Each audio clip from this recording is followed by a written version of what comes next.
Hello बच्चों, कैसे हो आप लोग। उम्मीद करते हैं आप लोग अच्छे होंगे और पढ़ाई लिखाई अच्छे तरीके से चल रही होगी।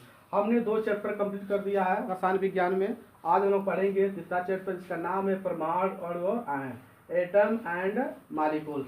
परमाणु किसे कहते हैं, तो पीछे आप पढ़ें कि कोई भी जो पदार्थ है उसमें कणों से मिलकर बना होता है, उन कणों को जो हम क्या कहते हैं, परमाणु कहते हैं। यह बात किसने कहा था, डाल्टन ने कहा था।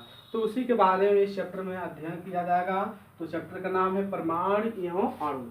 तो परमाणु किसे कहते हैं, तो किसी पदार्थ का वह सूक्ष्म कण होता है जिसे हम विभाजित नहीं कर सकते, वो क्या कहलाता है, परमाणु कहलाता है। जिसको कौन कहा था, डाल्टन ने कहा था। लेकिन जो आधुनिक युग के जो साइंटिस्ट हैं, परमाणु को क्या करते हैं, विभाजित करते हैं, जिसमें छोटे छोटे कण पाए गए, इसका नाम क्या रखा गया, इलेक्ट्रॉन, प्रोटॉन और न्यूट्रॉन। हम आगे आपको चर्चा करेंगे, लेकिन शुरुआत है चैप्टर की, थोड़ा चैप्टर के बारे में हम लोग जान लें।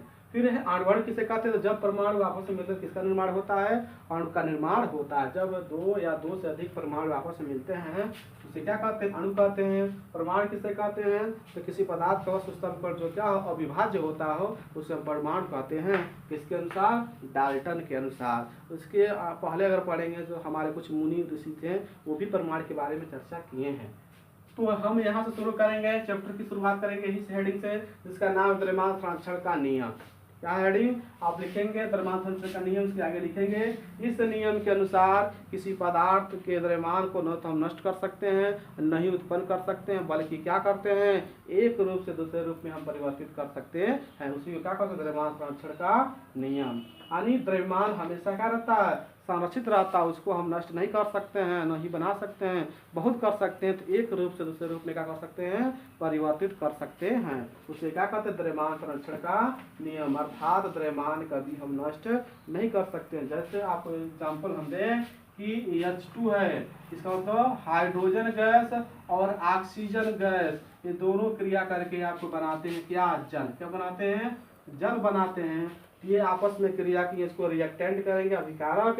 इधर आपका प्रोडक्ट बने, इसको हम बोलेंगे क्या, उत्पाद बोलते हैं। अब इसको बैलेंस करेंगे, हाइड्रोजन 2 हाइड्रोजन 2, ठीक है। ऑक्सीजन इधर 1 ऑक्सीजन 2, ये बैलेंस नहीं है, इसमें 2 से गुणा कर देंगे तो ऑक्सीजन 2 और ऑक्सीजन 2 ये बैलेंस हो गया। लेकिन हाइड्रोजन 2 दूना 4, और इधर हाइड्रोजन कितना है, 2 से गुणा करेंगे तो दूना 4, हाइड्रोजन हो गया कंप्लीट। तो इस तरीके से देखेंगे, ये जो पदार्थ था हाइड्रोजन और ऑक्सीजन, ये क्रिया करके इधर जल बना दिया। तो क्या इधर द्रव्यमान जो है, क्या इधर भी द्रव्यमान बराबर है, तो चेक करेंगे। एक हाइड्रोजन का परमाणु भार कितना होता है, 1 होता है, लेकिन कुल कितने हाइड्रोजन है, 4, तो 4 से गुणा कर देंगे। प्लस एक ऑक्सीजन का परमाणु भार आपको याद रखना कितना है, 16, और कितना यहाँ पर है ऑक्सीजन, यहाँ पर है कितना, 2। फिर बराबर है, बराबर का चिन्ह है केमिस्ट्री के लैंग्वेज में, यहाँ भी वही चीज करेंगे। हाइड्रोजन कितना होता है, 1 होता है, और गुणे लिखेंगे, 2 दूना 4, हाइड्रोजन कितना गया, 4। प्लस ऑक्सीजन कितना होता है, 16 होता है एक ऑक्सीजन का, लेकिन ऑक्सीजन कितना है, 2 से गुणा है ऑक्सीजन में, इसलिए 2 से गुणा कर देंगे। इसको हल करेंगे तो 4 करने 4 प्लस 16 दूना कितना आ जाएगा, 32, बराबर 4 करने 4 प्लस 16 दूना 32, जोड़े कितना आ जाएगा, 36, बराबर 36। देख रहे हैं दोनों तरफ क्या हो गया, 36 ग्राम 36 ग्राम आ गया। अर्थात हम कह सकते हैं द्रव्यमान को कभी नष्ट नहीं कर सकते हैं। तो न तो नष्ट कर सकते हैं और न बना सकते हैं, बस क्या कर सकते हैं, एक रूप से दूसरे रूप में परिवर्तित कर सकते हैं। बस देखिए यहाँ पर हाइड्रोजन गैस था, ऑक्सीजन गैस था, दोनों आपस में क्रिया करके यहाँ क्या बन गया, जल बन गया। यानी हमने रूप को क्या कर दिया, बदल दिया। तो आशा करते हैं आपको ये हेडिंग समझ में आया होगा, द्रव्यमान संरक्षण का नियम। अगला जो है दूसरा हमने लिया स्थिर अनुपात का नियम। क्या है, स्थिर अनुपात का नियम क्या कहता है, इस नियम के अनुसार अगर 2 या 2 से अधिक पदार्थ जो है आपके क्या कर रहे हैं, उत्पाद बना रहे हैं, तो उस कंडीशन में ये उनका जो अनुपात होता है निश्चित होता है, चाहे वो पदार्थ कहीं से क्यों प्राप्त किए गए हों।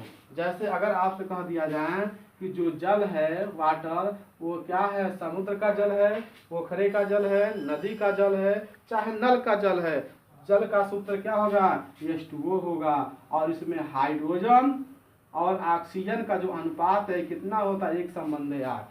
हाइड्रोजन और ऑक्सीजन का अनुपात कितना होता है, 1:8 होता है। यह जल चाहे पोखरे का जल हो, चाहे आपका नल का जल हो, चाहे समुद्र का जल हो, उसमें हमेशा जो अनुपात होगा 1:8 होगा। अर्थात क्या कह सकते हैं, इसमें जो द्रव्यमान है वो क्या, स्थिर है, इसलिए इसका क्या नाम रखा, स्थिर अनुपात का नियम।